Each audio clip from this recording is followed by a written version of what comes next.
Est-ce qu'il y a des valeurs que tu veux imprimer à l'équipe? Parce que bon, on parlait un peu de vision, mais c'est vrai, tu dis on est tous sportifs de haut niveau, on a tous la même envie de gagner. Est-ce qu'au niveau des valeurs, elles sont partagées au sein de l'équipe? Est-ce que toi, c'est quelque chose sur lequel tu travailles, que tu veux imprimer à ton équipe? Comment ça se passe? Moi, je pense qu'il y a des valeurs qui traversent le temps. Il y a des valeurs qui ne sont pas obsolètes du tout. Se mettre au service de l'autre dans un sport collectif, c'est une valeur qui peut passer, qui peut traverser des siècles, à mon avis. Il n'y a pas de côté obsolète, à mon avis. Donc on essaie effectivement de faire comprendre que, encore une fois, si tout talent que tu as, tu t'en sortiras pas avec lui, quoi. Donc essaie de faire un effort et de comprendre et de tout donner pour pouvoir de mettre en meilleure disposition ton partenaire. Après, il y a une valeur, elle se perd effectivement complètement en ce moment, pas forcément chez nous, mais dans le sport en général, on parle souvent de la valeur du maillot. Voilà. Je pense que quand même, c'est pas une valeur anodine ou stupide. Je pense qu'il est important quand même de se réfugier derrière une identité. Là, c'est l'identité du PSG. Le PSG, c'est une grosse identité.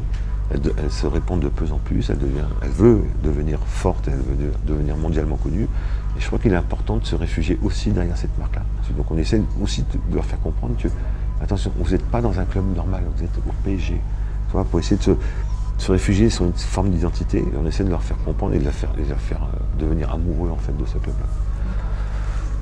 Ça prend du temps. Pour l'instant, on est encore un jeune club. Moi, j'ai la chance de côtoyer beaucoup d'entraîneurs d'équipes professionnelles d'autres sports, que ce soit au rugby, que ce soit au volley ou au basket. On a tous à peu près le même langage, c'est-à-dire qu'on doit lutter contre le fait que dans un sport co, maintenant, ils sont quand même beaucoup plus sur une gestion individuelle et sur une carrière individuelle. Donc on essaie de combattre ça en faisant expliquer que l'un n'empêche pas l'autre. On peut gérer sa carrière individuelle tout en pensant aussi au collectif. Et plus le collectif va marcher, plus tu seras en lumière par rapport.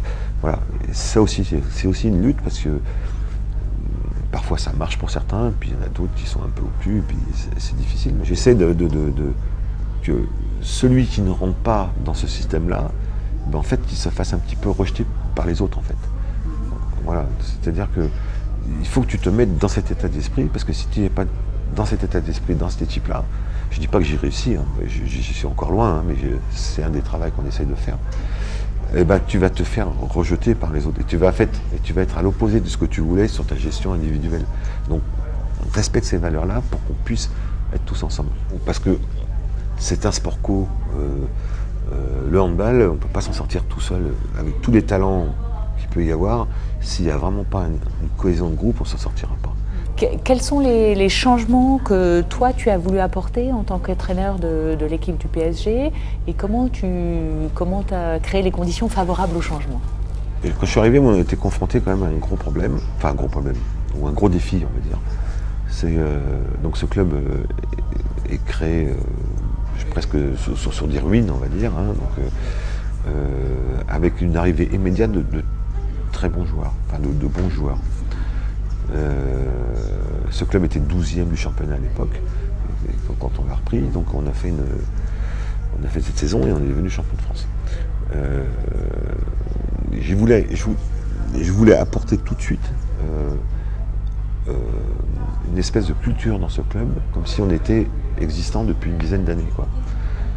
D'essayer, l'an dernier, on a beaucoup travaillé sur cette cohésion de groupe. On avait une situation où c'était beaucoup plus facile à faire l'année dernière, dans le sens où ce club-là n'était pas qualifié pour une Coupe d'Europe. Donc on avait un match tous les 8 jours, voire tous les 9 jours. Donc on avait vachement de temps en fait, dans la semaine pour pouvoir faire de la cohésion de groupe, c'est-à-dire des entraînements ludiques où les mecs s'amusent entre eux. Et en fait, en s'amusant, quand on prend du plaisir, on s'apprécie. Et quand on s'apprécie, après, on peut effectivement se sacrifier pour l'autre.